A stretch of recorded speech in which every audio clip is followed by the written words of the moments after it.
வணக்கம். இது ஸ்ரீவாரி ஜோதிடம் தேனியிலிருந்து உங்கள் பிரசன்ன ஜோதிட தேனி சிவா. நம்ம ஏற்கனவே நிறைய வீடியோக்கள் கொடுத்துருக்கோம். அந்த வகையில் இன்னைக்கு நம்ம பார்க்க போகிற ஒரு அருமையான வீடியோ என்னன்னு கேட்டிங்கன்னா, தரித்திர யோகம். அது என்னங்க தரித்திர யோகம்? ஒருவருடைய ஜாதகத்தில் தரித்திர யோகம் எவ்வாறு வேலை செய்யும், அது எப்படி இருக்கும்ன்றது தான் அந்த வீடியோவில் பார்க்க போகிறோம். சரி, இந்த தரித்திர யோகம் எந்த கிரகத்துக்கு பொருந்தும் அப்படின்னு சொல்லி பார்ப்பேமையானால் குருவுக்கும் சந்திரனுக்கும் பொருந்தும். ஒருவருடைய ஜாதகத்தில் குருவும் சந்திரனும் இணைந்து இருக்கும்போது அல்லது உச்ச வீடுகளில் இருக்கும்போது இந்த தரித்திர யோகம் என்பது வேலை செய்யாது. சரி, இது எப்போ சார் வேலை செய்யும்? குருவுக்கு சந்திரன் 6, 8, 12 மறையும் போது இந்த தரித்திர யோகம் என்பது வேலை செய்யும்.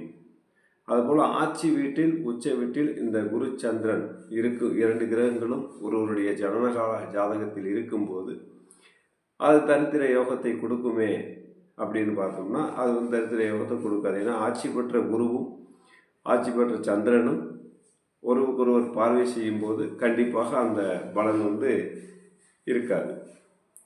அப்போ ஆட்சி பெற்று ஒரு கிரகம் இருக்குது. இப்போ குரு வந்து ஆட்சி பெற்று ஒரு வீட்டில் உட்காந்து 12 கட்டங்களில் ஒரு வீட்டில் உட்காந்து அவருடைய சொந்த வீட்டில் உட்காந்துருக்கிறார், ஆட்சி பெற்ற வீட்டில் போய் உட்கார்றாரு அப்படின்னும் போது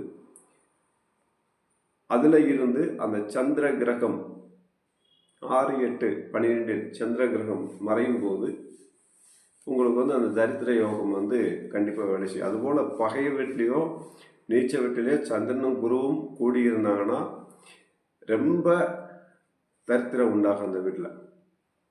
அப்போ என்ன பண்ணுறது? எளிமையான வழிபாடு பண்ணுங்க. குரு பகவானுக்கு விலகு போடுங்க, குரு பகவானை போய் பார்த்துட்டு வாங்க, வாரத்துக்கு ஒரு நாள் குரு பகவானோட வழிபாடு பண்ணுங்க. ஒரு குறிப்பிட்ட காலங்கள் வரைக்கும் அதை செய்யும்போது கண்டிப்பாக அந்த மாற்றங்கள் எல்லாமே ஈஸியாக வரும்.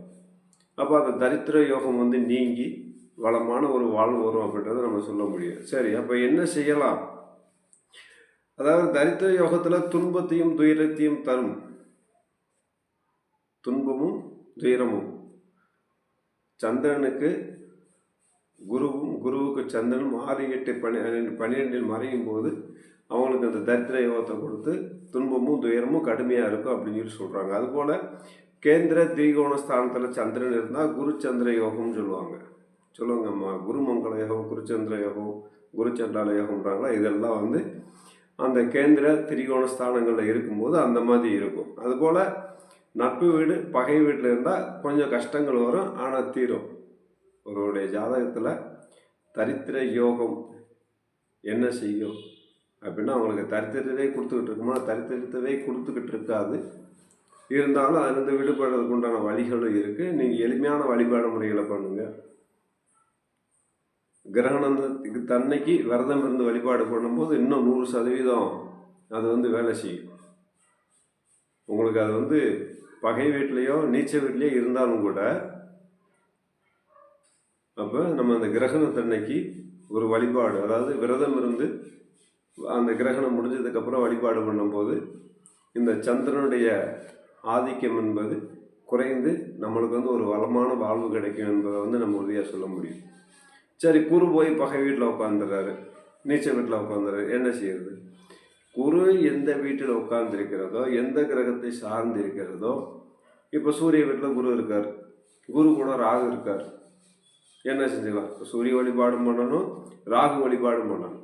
இந்த இரு வழிபாடுகள் பண்ணும்போது உங்களுக்கு குருவோட ஆதிக்கம் வந்து அதிகமாகும். ஏன்னா இந்த 2 கிரகத்தோட வீட்டில் போய் நட்பு பகை வீடு அப்படின்னு சொல்லி பார்த்து அந்த கிரகங்கள் அமரும் போது வேலை செய்ய வாய்ப்புகள் இல்லை. அப்போ அதை பலப்படுத்தணும். பலப்படுத்தணும்னா என்னங்க? வழிபாடு பண்ணுங்க, புற்று வழிபாடு பண்ணுங்க. இதுதான் சிம்பிள். இதை பண்ணிட்டு வந்தாலே ஆட்டோமேட்டிக்காக உங்களுக்கு அந்த தரித்திரம் யோகம் என்பது நீங்கி வளமான வாழ்வு கிடைக்கும் என்பதை சொல்லி வீடு வந்து தற்காலிகமாக விடைபெறும் உங்கள் பிரச்சனையுடைய தேனி சிவா. நன்றி, வணக்கம், வாழ்க வளமுடன்.